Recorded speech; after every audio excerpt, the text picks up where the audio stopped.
Hi, welcome back. So before we move on, I did set a task in the previous pod when we met Octa and Mr. Krepsley to think about a few adjectives to describe Mr. Krepsley and Madam Octa.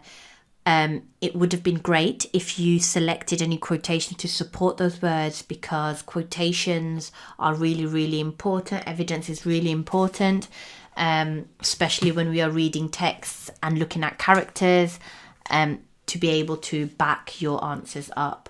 So I'm just going to go through maybe one or two that I have come up with. So in describing Madam Octa, she is described as poisonous and intelligent. So that is a quotation. They're not my words. Poisonous, intelligent creature. So she is poisonous and intelligent, possibly thinking about using the adjective dangerous. So she's a dangerous creature, and the quotation to support that is poisonous and intelligent. I would probably also describe her as entertaining, because in the text we saw her do quite a few things that entertained the audience. So she's quite entertaining, and the specific quotation to support that is, then she stood on her two back legs. Okay, so there are other quotations, but that's just one I picked up on, as it's the first time she starts entertaining the audience. And another one is the fact that Madam Octa is tamed. Okay, so quotation to support the word tamed is as if waiting an order from Mr. Krepsley. So I've got three adjectives there to describe Madam Octa with evidence to support it. So I'm not going to spend too long on Mr. Krepsley. I'm hoping you've got more than what I'm just going to suggest. So I find that Mr. Krepsley is quite an unusual character. Okay, and a quotation to support that is when he eats the spider webs that Madam Octa made in his mouth, and he says, "It's a treat where I come from." Such an unusual thing to do and say. He is also, I would describe him as being quite scary, as when he first enters, he's described like a crazy clown in a horror movie. And we all know when we think of clowns in a horror movie, they're not very nice. They're quite traumatizing.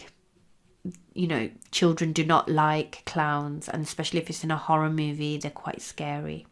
Okay, so there's a few adjectives there to describe each of those characters. Keep those characters in mind, as I'm pretty sure they'll play a big role later on, as the last sentence in chapter 12 was, "I just hope he doesn't know I know. If he does, we might never make it out of here alive. ... So what can you tell me about Mr. Krepsley? What can you predict about Mr. Krepsley? Because Steve feels he knows who he is, but he says if Mr. Krepsley knows that Steve knows, then he's in danger. He possibly might be killed. So what does that tell us about Mr. Krepsley? Is there something about him, or is he a dangerous man? Well, we'll find out. I'm going to read chapter 13, and I think as Steve was the one who sort of thinks he knows Mr. Krepsley, we're going to maybe track his character in the next few chapters and have a quick and summarize his characters, and maybe see if we can find any evidence to describe his character. Okay, chapter 13. There was another break after Mr. Krepsley and Madam Octa's act. I tried getting Steve to tell me more about who the man was, but his lips were sealed. All he said was, "I have to think about this." Then he closed his eyes, lowered his head, and thought hard. They were selling more cool stuff during the break. Beards like the bearded ladies models of Hans' hands, and best of all, rubber spiders which looked like Madame Octa. I bought 2, one for me and one for Annie. They weren't as good as the real thing, but they'd have to do. They were also selling candy webs. I bought 6 of those, using up the last of my money, and ate 2 while waiting for the next fruit to come out. They tasted like candy floss. I stuck the second one over my lips and licked at it, the same way Mr. Krepsley had. The lights went down and everybody settled back into their seats. Gertha Teeth was next up. She was a big woman with thick legs, thick arms, a thick neck and a thick head. "Ladies and gentlemen, I am Gertha Teeth," she said. She sounded strict. "I have the strongest teeth in the world. When I was a baby, my father put his fingers in my mouth, playing with me, and I bit 2 of them off." A few people laughed, but she stopped them with a furious look. "I am not a comedian," she snapped. "If you laugh at me again, I will come down and bite your nose off." That sounded quite funny, but nobody dared chuckle. She spoke very loudly. Every sentence was a shout and ended in an exclamation mark. "Dentists all over the world have been astounded by my teeth," she said. "I have been examined in every major dental centre, but nobody has been able to work out why they are so tough. I have been offered huge amounts of money to become a guinea pig, but I like travelling, and so I have refused." She picked up 4 steel bars, each about 30 centimetres long, but different widths. She asked for volunteers and 4 men went up on stage. She gave each of them a bar and said to try bending them. They did their best, but weren't able. When they had failed, she took the thinnest bar, put it in her mouth and bit clean through it. She handed the 2 halves back to one of the men. She stared at them in shock, then put one end in his own mouth and bit on it to check that it was real steel. His howls when he almost cracked his teeth proved that it was. Gertha did the same to the second and third bars, each of which was thicker than the first. When it came to the 4th, the thickest of the lot, she chewed it to pieces like a chocolate bar. Next, 2 of the blue hooded assistants brought out a large radiator and she bit holes in it. Then they gave her a bike and she gnashed it up into a little ball, tyres and all. I don't think there was anything in the world Gertha Teeth couldn't chew her way through if she set her mind to it. She called more volunteers up on stage. She gave 1 sledgehammer and a large chisel, 1 a hammer and small chisel, and the other an electric saw. She lay flat on her back and put the large chisel in her mouth. She nodded at the first volunteer to swing the sledgehammer at the chisel. The man raised the sledgehammer high above his head and brought it down. I thought he was going to smash her face open, and so did lots of others, judging by the gasps and people covering their hands with their eyes. But Gertha was no fool. She swung out of the way and the sledgehammer slammed into the floor. She sat up and spat the chisel out of her mouth. "Ha!" she snorted. "How crazy do you think I am?" One of the blue hoods came out and took the sledgehammer from the man. "I only called you up to show the sledgehammer is real," she told him. "Now," she said to those of us in the audience, "watch." She lay back again and stuck the chisel in her mouth.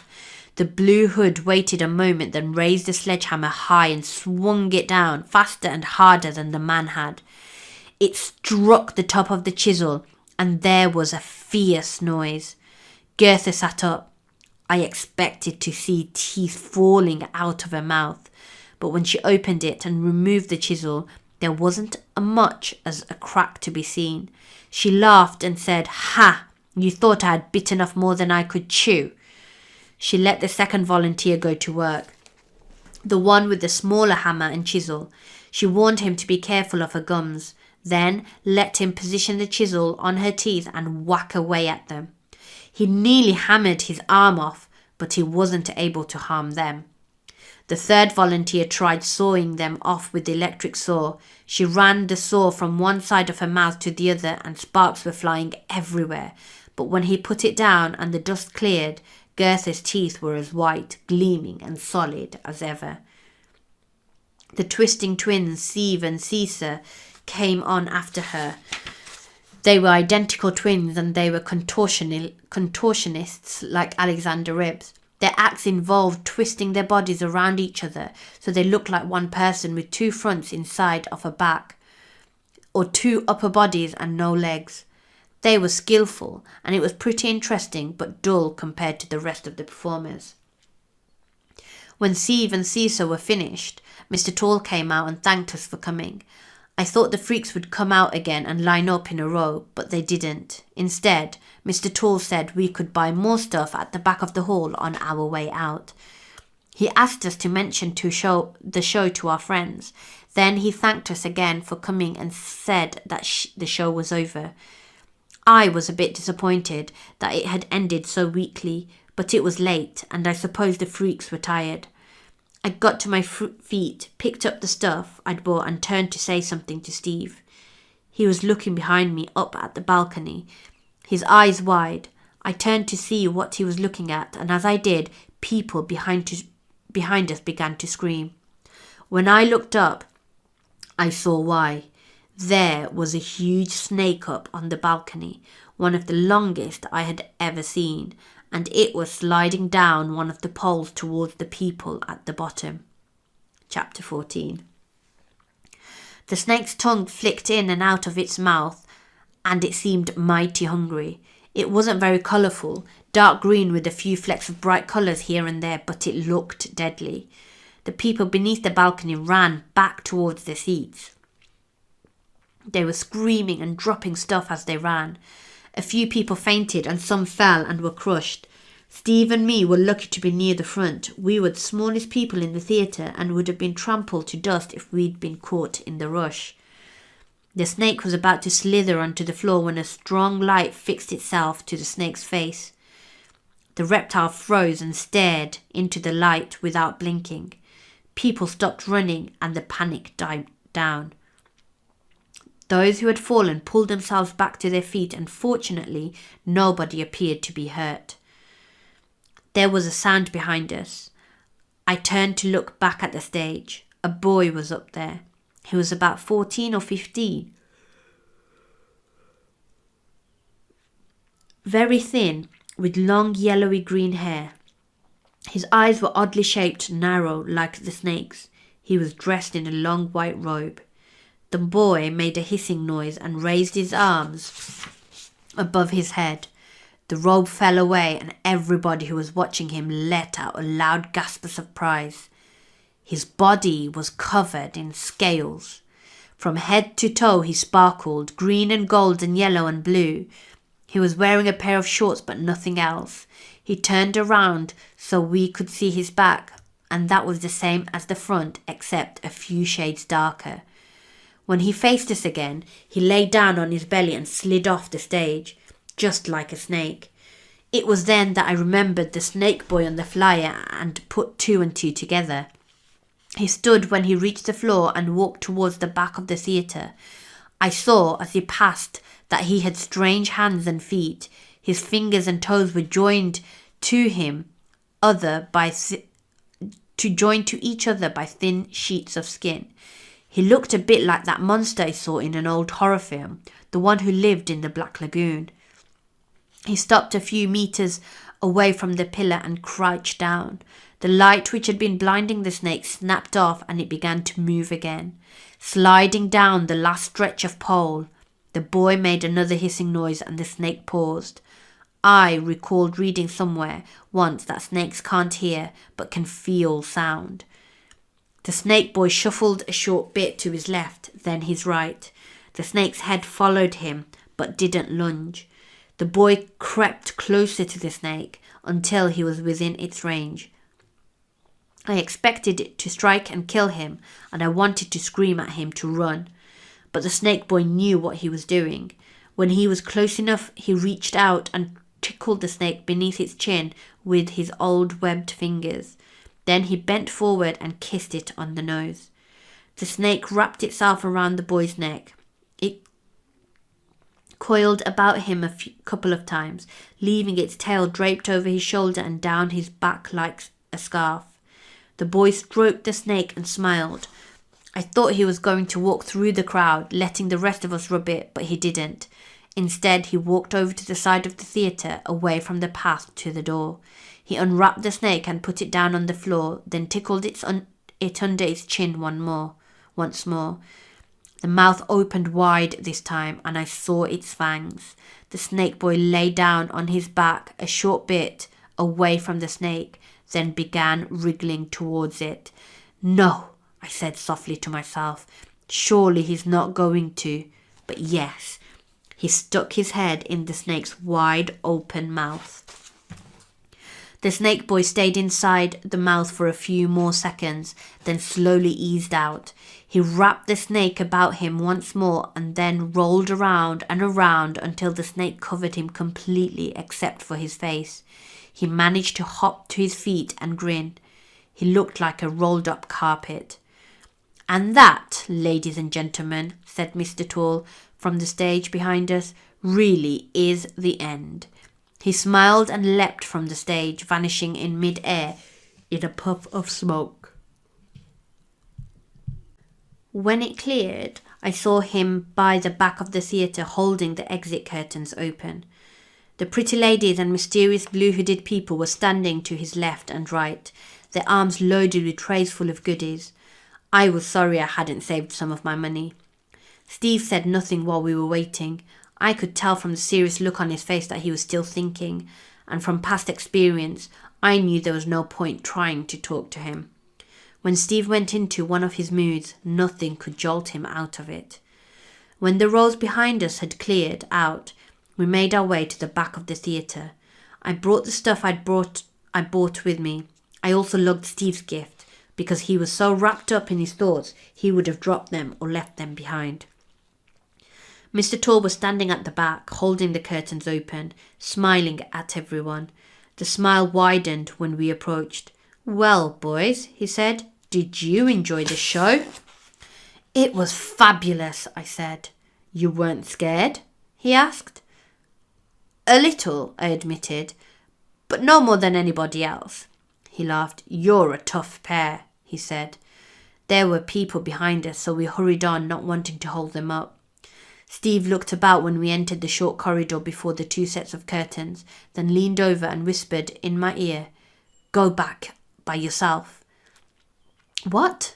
I asked, stopping. The people who had been behind us were chatting with Mr. Tall, so there was no rush. "You heard," he said. "Why should I?" I asked. "Because I'm not coming," he said. "I'm staying. I don't know how things will turn out, but I have to stay. I'll follow you home later after I've..." His voice trailed off and he pulled me forward. We pushed past the second set of curtains and entered the corridor with the table, the one covered by the long black cloth. The people ahead of us had their backs to us. Steve looked over his shoulder to make sure nobody could see, then dived underneath the table and hid behind the cloth. "Steve!" I hissed, worried he was going to get us into trouble. "Go on!" he hissed back. "But you can't," I began. "Do what I say," he snapped. "Go quick before we're caught." I didn't like it, but what else could I do? Steve sounded like he'd go apes if I didn't obey him. I'd seen Steve get into fierce rages before, and he wasn't someone you wanted to mess with when he was angry. I started walking, turned the corner and began down the long corridor leading to the front door. I was walking slowly, thinking, and the people in front got further ahead. I glanced over my shoulder and saw there was still nobody behind me. And then I spotted the door. It was the one we'd stopped by on our way in, the one leading to the balcony. I paused when I reached it and checked behind one last time. Nobody there. "Okay," I said to myself, "I'm staying. I don't know what Steve's up to, but he's my best friend. If he gets into trouble, I want to be there to help him out." Before I could change my mind, I opened the door, slipped through, shut it quickly behind me and stood in the dark, my heart beating as fast as a mouse's. I stood there for ages, listening while the last of the audience filed out. I could hear their murmurs as they discussed the show in hushed, frightened but excited tones. Then they were gone and the place was quiet. I thought I'd be able to hear noises from inside the theatre, people cleaning up and fixing the chairs back in place, but the whole building was silent as a graveyard.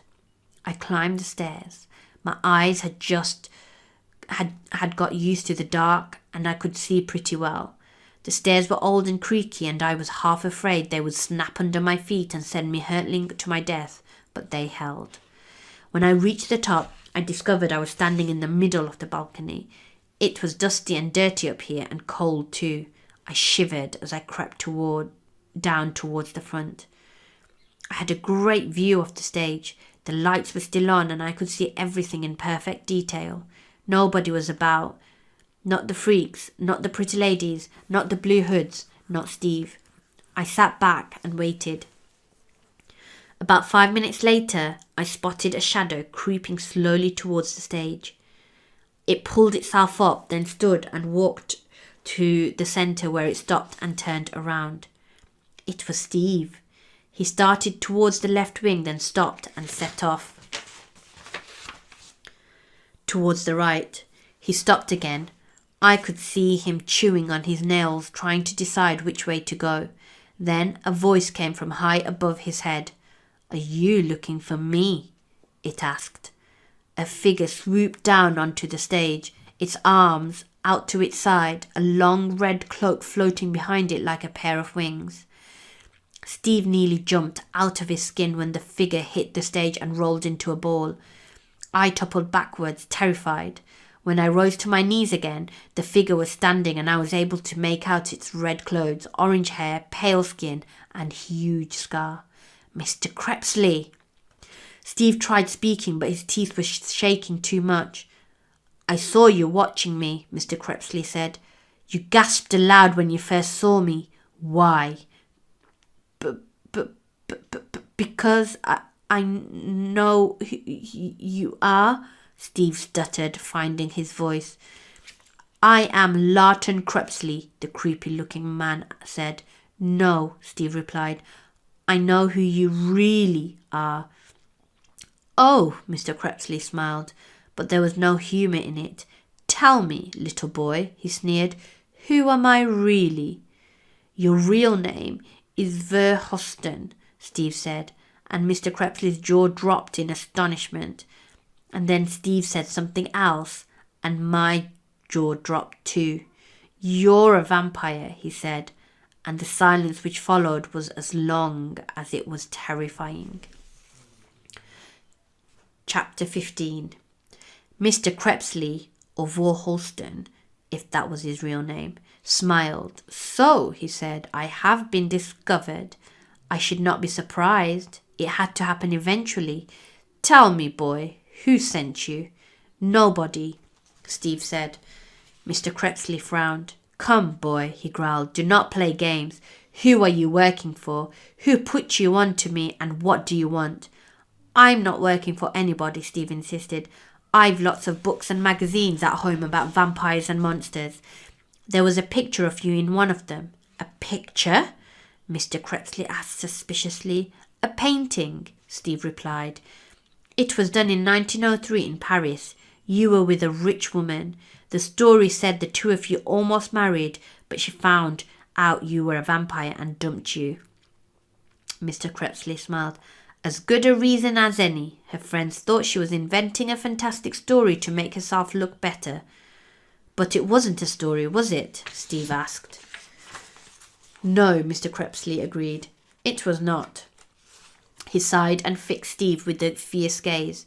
"Though it might have been better for you if it had been," he boomed.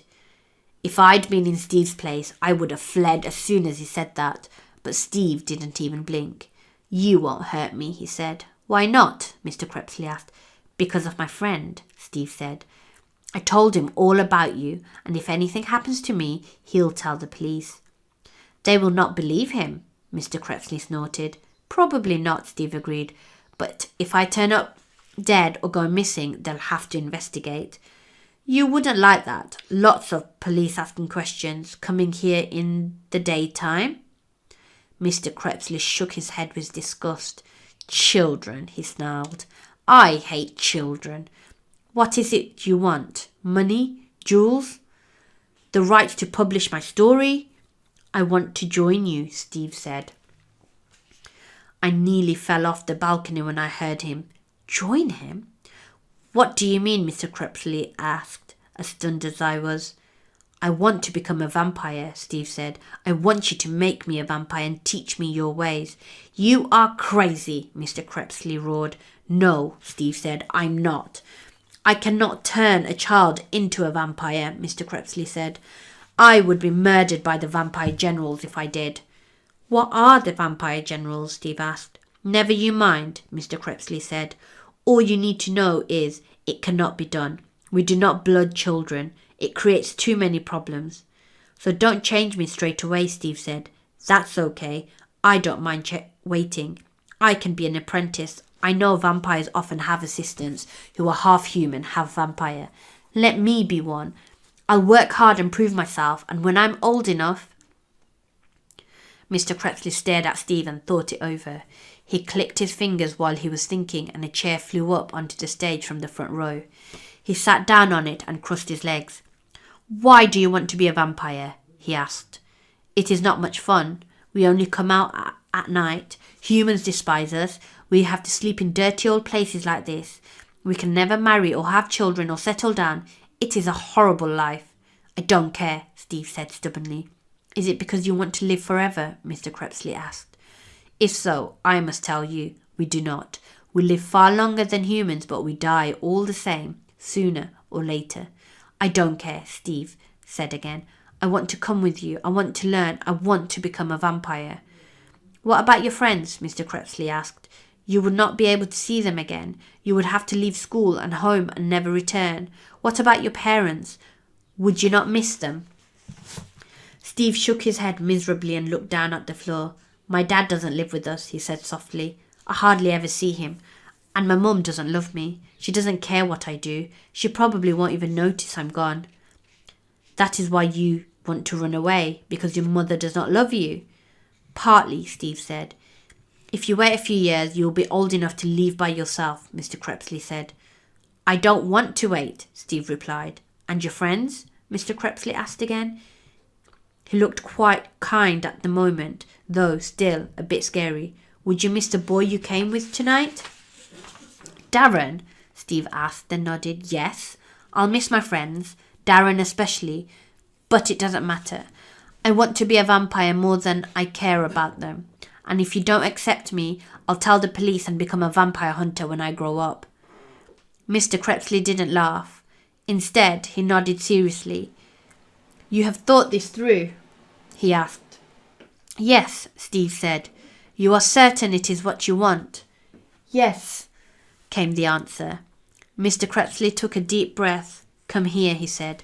I will have to test you first. Steve stood beside Mr. Krepsley. His body blocked my view of the vampire, so I couldn't see what happened next. All I know is they spoke to each other very softly. Then there was a noise like a cat lapping up milk.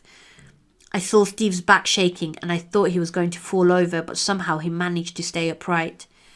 I can't even begin to tell you how frightened I was watching this. I wanted to leap to my feet and cry out, No, Steve, stop! But I was too scared to move, terrified that if Mr. Krepsley knew I was here, there would be nothing to stop him from killing and eating both me and Steve. All of a sudden, the vampire began coughing. He pushed Steve away from him and stumbled to his feet. To my horror, I saw his mouth was red, covered in blood, which he quickly spat out. What's wrong? Steve asked, rubbing his arm where he had fallen. You have bad blood, Mr. Krepsley screamed. What do you mean? Steve asked. His voice was trembling. You are evil. I can taste the menace in your blood. You are savage. That's a lie, Steve yelled. You take that back. Steve ran at Mr. Krepsley and tried to punch him, but the vampire knocked him to the floor with one hand. It's no good, he growled. Your blood is bad.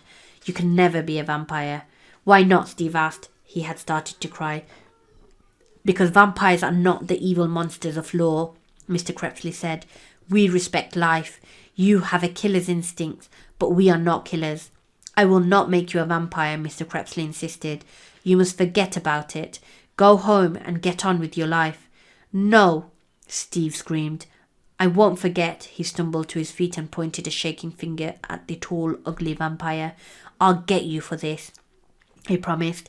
I don't care how long it takes. One day, Verhulsten, I'll track you down and kill you for rejecting me. Steve jumped from the stage and ran towards the exit. One day, he called back over his shoulder, and I could hear him laughing as he ran, a crazy kind of laugh. Then he was gone, and I was alone with the vampire. Mr. Krepsley sat where he was for a long time, his head between his hands, spitting bits of blood out onto the stage. He wiped his teeth with his fingers, then with a large handkerchief. Children, he snorted aloud, then stood still, wiping his teeth, glancing one last time over the chairs at the theatre. I ducked down low for fear he might spot me, then turned and walked back to the wings. I could see drops of blood dripping from his lips as he went. I stayed where I was for a long, long time. It was tough. I'd never been as scared as I was up there on the balcony. I wanted to rush out of the theatre as fast as my feet would carry me. But I stayed.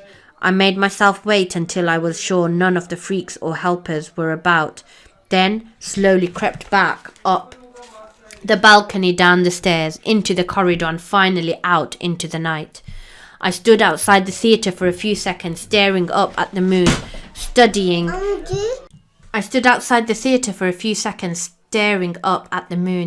the trees until I was sure there were no vampires lurking on any of the branches. Then, as quietly as I could, I raced for home. My home, not Steve's. I didn't want to be near Steve right then. I was almost as scared of Steve as I was of Mr. Krepsley. I mean, he wanted to be a vampire. What sort of lunatic actually wants to be a vampire? Right, okay, so that was another 3 chapters, chapters 13 to 15. And we talked about looking at the character of Steve, or how Steve is presented in the chapters. Well, what do you think? How do you think he's presented? Have a go, rewind back, have a few read through or listen through some of the descriptions of Steve, and how do you think he's presented? Jot a few ideas down. Right, so how is Steve presented? Well, he's fascinated, isn't he? He's fascinated by Krepsley. He doesn't really care much for the spider like Darren Shan did, so he's fascinated by vampires. And we find out that he actually wants to be a vampire. So he's presented as being fascinated. When he's turned down by Mr. Krepsley, he gets quite angry and he gets quite vengeful. So he says that he's going to get him back. A quote to support that, which is actually really is quite scary, is the fact that is when he says, I'll track you down and kill you for rejecting me.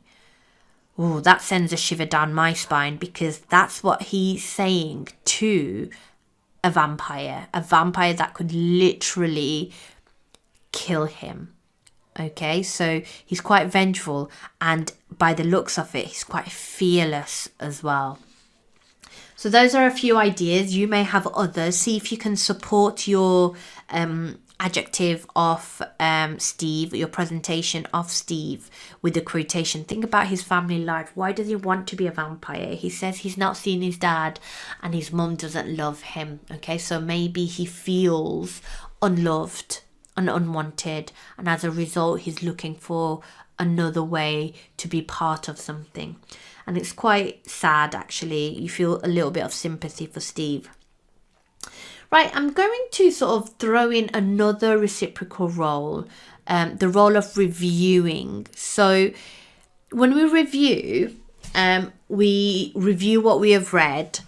We possibly look at what we like, a positive review, and maybe a negative review. So I'll ask the question. Prior to this conversation between Steve and Mr. Krepsley, we are given descriptions of all the performers.